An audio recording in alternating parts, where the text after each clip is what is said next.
2 dekade lagi, Indonesia akan menjadi bangsa yang genap 100 tahun berdaulat. Oleh karena itu, muncul jargon Indonesia Emas 2045. Mempersiapkan generasi terbaik adalah prioritas. Namun, tantangan besar ada di depan mata. 1 dekade belakangan, Indonesia ditantang dengan berbagai persoalan mendasar. Angka perkawinan dan pekerja anak masih tinggi. Problem lain, Indonesia masih diganggu persoalan domestik seperti KDRT dan angka stunting. Pemerintah telah merencanakan berbagai antisipasi. Namun, persoalan mempersiapkan generasi terbaik tidak bisa efektif jika tidak menyentuh langsung sumbernya. Bagaimana bisa mempersiapkan generasi terbaik jika kebijakan tidak langsung menyentuh masyarakat? Ini adalah menurut pendapat saya jawaban terhadap stunting, terhadap investment for growth. Intervensi pemerintah pusat memang dibutuhkan, namun keterlibatan daerah tidak kalah penting. Pemerintah pusat menyiapkan visi, sedangkan daerah perlu implementasi yang lebih terukur untuk hasil yang lebih presisi. Di tengah karut-marut cita-cita ini, Solo punya caranya sendiri.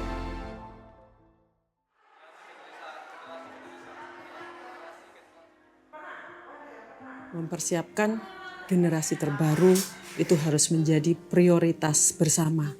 Dan untuk itu pemerintah daerah harus mempunyai komitmen, harus fokus dan menganggap itu sebagai satu hal yang penting. Dan tentunya karena itu hal yang penting, pemerintah daerah harus mempunyai peran yang penting di dalamnya.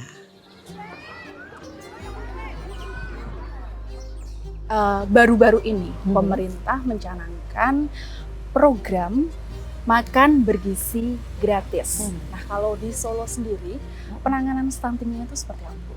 Oke, ya. Terkait dengan penanganan stunting dengan makan bergizi gratis, ini ada 2 hal yang kita lakukan terkait dengan konsentrasi terhadap anggarannya. Yang pertama, dari pusat kami juga ada program makan bergizi gratis untuk ibu hamil dan anak baduta. Kemudian untuk kita sendiri yang dari kota Solo sendiri itu sudah berjalan cukup lama sebelum ada program yang dari pusat, itu dengan program Dahsyat. It's okay, program Dahsyat ini memang dari kementerian. Dari kementerian artinya sebelum MBG yang dari pusat itu sudah dilakukan. Yang pertama melakukan sosialisasi. Jadi sebelum termasuk juga untuk memonitoring si sasaran untuk Dahsyat ini, itu selalu kita lakukan monitoring melalui sosialisasi dan action di lapangannya kita berikan makanan bergizi gratis untuk ibu hamil dan baduta. Ini ada beberapa evaluasi yang sudah kita lakukan dan dinilai oleh beberapa pihak bahwa menu-menu kita dan sasaran kita dirasa sangat tepat. Jadi alhamdulillah tidak ada permasalahan yang berarti terkait dengan pemberian makanan bergizi. Ini mereka bisa semuanya tidak ada permasalahan, ya artinya tidak ada yang mohon maaf dalam tanda kutip makanannya kurang baik. Nah ini melalui program Dahsyat ini dinilai oleh beberapa pihak berdasarkan evaluasi ini sudah tepat sasaran dan tepat kualitasnya.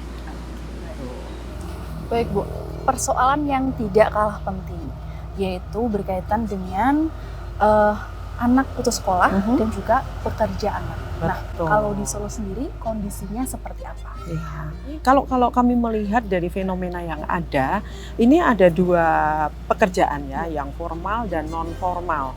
Kalau yang formal itu banyak perusahaan yang sudah tidak berani untuk memasukkan anak-anak ini menjadi pekerjanya, karena memang sesuai dengan peraturan ketenagakerjaan ini sudah ada aturannya sendiri, mereka tidak boleh dipekerjakan dan tentunya kalau itu dipaksakan perusahaan pasti akan mendapatkan sanksi.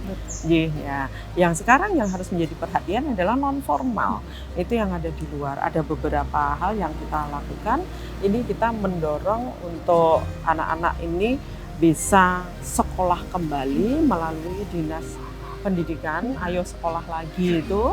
Kemudian yang kolaborasi dengan Satpol PP, Dinas Sosial ini untuk bagaimana memberikan pendampingan ya. Yang pertama mungkin dengan cara mengajak kan, karena beberapa ini ketemunya di jalan ya. Kita mengajak, kemudian memberikan pendampingan kepada orang tuanya untuk tidak mempekerjakan itu, dan itu kami berkolaborasi dengan Satpol PP dan Dinas Sosial untuk melakukan pendampingan. Walaupun dari DP3A P2KB sendiri juga melakukan pemantauan terhadap anak-anak itu. Membangun generasi emas di masa depan tak hanya dilakukan dengan mengatasi problematika yang terjadi pada anak-anak. Lebih jauh, generasi emas dapat dibangun dengan cara menciptakan lingkungan yang kondusif dan selalu terjaga untuk dapat mendorong perkembangan anak menjadi lebih sehat secara moral dan mental. Komitmen ini hanya dapat dilakukan dengan menjaga lingkungan rumah tangga dan keluarga yang sehat. Anak-anak adalah cerminan dari kondisi lingkungan yang ada di sekitar kita. Apabila lingkungan kita itu sehat, maka perkembangan anak secara fisik dan psikis juga akan menjadi lebih baik. Itu kuncinya. Lingkungan kita adalah anak-anak, maka kita harus menjaga lingkungan itu sehingga menjadikan anak-anak ini menjadi lebih baik, lebih sehat secara fisik dan psikisnya. Oleh karena itu, kita sebagai pemangku kebijakan harus hadir untuk mewujudkan lingkungan yang sehat untuk anak-anak yang berkualitas.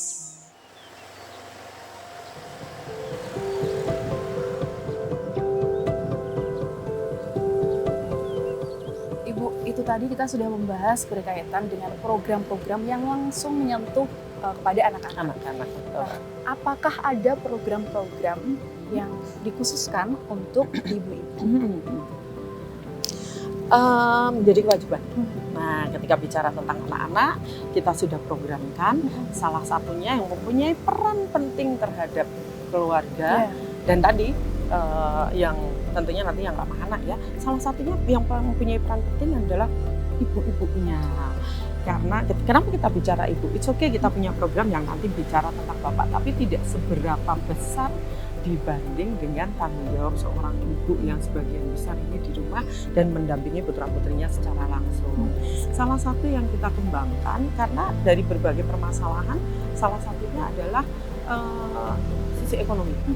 Ya, jadi kita berdayakan kaum perempuan atau ibu-ibu itu untuk bagaimana bisa mandiri secara ekonomi. Jadi ada beberapa pelatihan UMKM, pelatihan terkait dengan skill atau keterampilan untuk ibu-ibu yang biasanya kita melihat potensi dari ibu-ibu di wilayah ini, mereka arahnya kemana, keinginannya kemana, sehingga kami berikan pelatihan yang sesuai dengan skill mereka supaya mereka berkreativitas dan kemudian menjadi mandiri ibu-ibunya dan tentunya bisa mendukung menjadi keluarga-keluarga yang berkualitas. Itu yang kami lakukan. Ada beberapa pelatihan-pelatihan yang diberikan kepada ibu-ibu. Baik. Ibu, saya pernah mendengar ya ada program Guys Lurahe Pena. Itu maksudnya apa Bu dari program itu? Oke, menarik ya kalau melihat judulnya. Iya, betul sekali. Kalau singkatannya sebetulnya KKB RPPA, tapi orang biasanya kan panjang banget itu.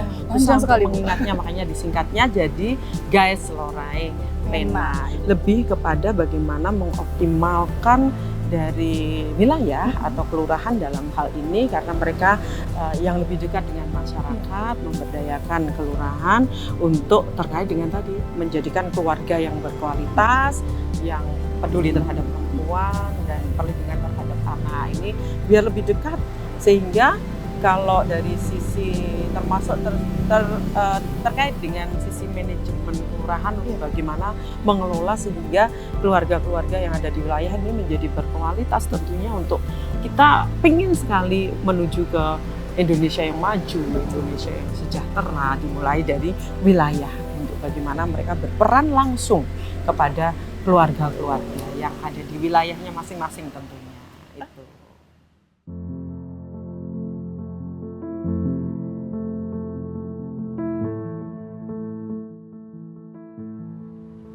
Baik Bu, saya melihat ada banyak sekali indikator-indikator di program Guys Lurah Hepena. Iya, ada Tapi 10 ya. ada satu dari 10 Ya, indikator itu yang ingin saya tanyakan, yaitu ada indikator kebahagiaan Bu. Nah ini saya pengen tahu maksud dari indikator kebahagiaan ini seperti apa?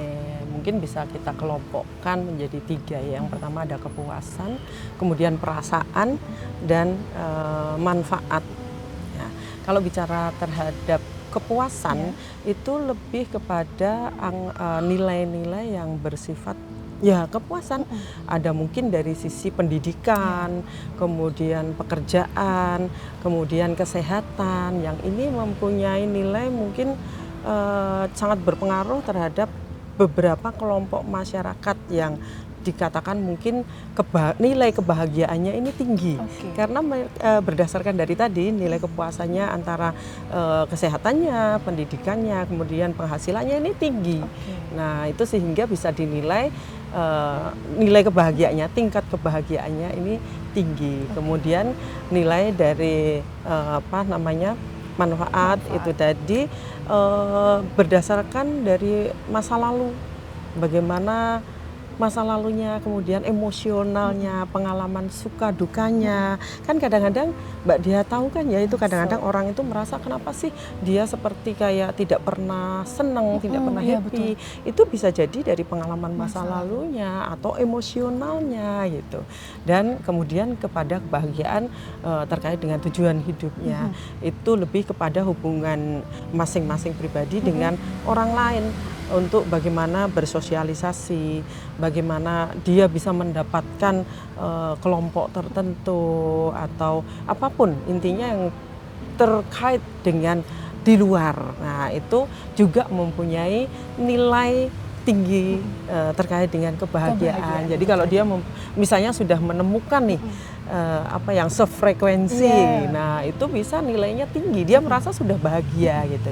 Jadi ada 3 hal itu Mbak. Jadi yang bisa jadi tingkat kependidikannya tadi segala macamnya, kemudian diri pribadinya yang mempunyai pengalaman atau emosional, dan hubungan pribadi dengan orang di luar. Itu. Baik Bu, tadi kita sudah membahas berkaitan dengan indikator kebahagiaan. Kebahagiaan, Tapi bagaimana strateginya untuk memenuhi indikator kebahagiaan itu sendiri di program Guys Lurah Hepena? Betul, tadi kalau bicara tentang kebahagiaan saja ya, dilihat dari 3 sisi itu tadi, sebetulnya banyak hal yang perlu bisa kita lakukan. Kalau bicara tentang tadi pendidikan, sudah tentunya seperti pembahasan kita di awal untuk bagaimana anak-anak ini tetap melanjutkan pendidikannya, strateginya. Makanya kita berkoordinasi tadi dengan Disdik untuk menggandeng bagaimana anak-anak ini mau sekolah lagi, ayo sekolah lagi tadi. Kemudian dari ekonomi tadi kita sudah bahas di awal juga bahwa kita juga harus memperhatikan perempuan-perempuan supaya ibu-ibu tadi supaya mandiri dari sisi ekonomi, karena itu sangat berpengaruh. Ini menjadi indikator juga bagaimana tingkat keberhasilan itu, terutamanya tadi terkait dengan kebahagiaan ya, dari sisi kesehatan, kemudian pendidikan, kemudian tadi secara emosional juga kita bahas terkait dengan latar belakang. Mungkin ada yang masih banyak keluarga-keluarga yang broken home misalnya. Nah itu kita juga melakukan pendampingan. Kita melakukan pendampingan, kita melakukan sosialisasi untuk pemberdayaan, terutama perempuan sih ya yang biasanya jadi korban. Betul ya. sekali.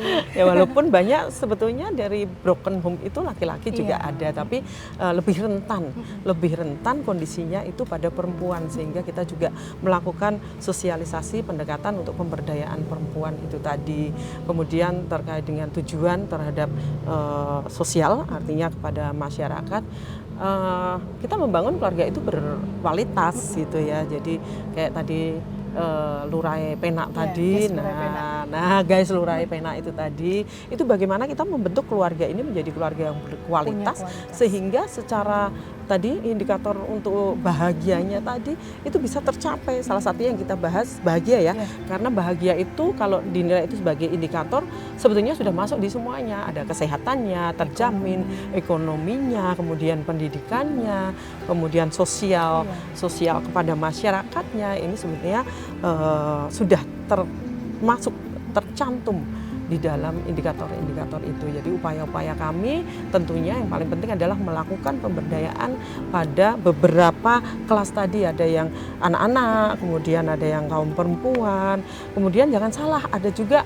bapak yang apa istilahnya dia ngopeni ya, atau apa sih, mengasuh anaknya tanpa istri. Itu juga sebenarnya menjadi target kami, bagaimana walaupun bapak tapi dilakukan pendampingan untuk bisa itu tadi menjadikan putra-putrinya tetap berkualitas walaupun dalam kondisi keluarganya mungkin tidak utuh. Nah, ini hal-hal yang kami lakukan, indikator-indikator yang kami lakukan. Kalau diuraikan memang terkait dengan semua lini, tidak ada batasan umur untuk, karena rentan tadi ya, banyak usia-usia rentan yang memang harus kita dampingi secara utuh. Itu Mbak. Baik.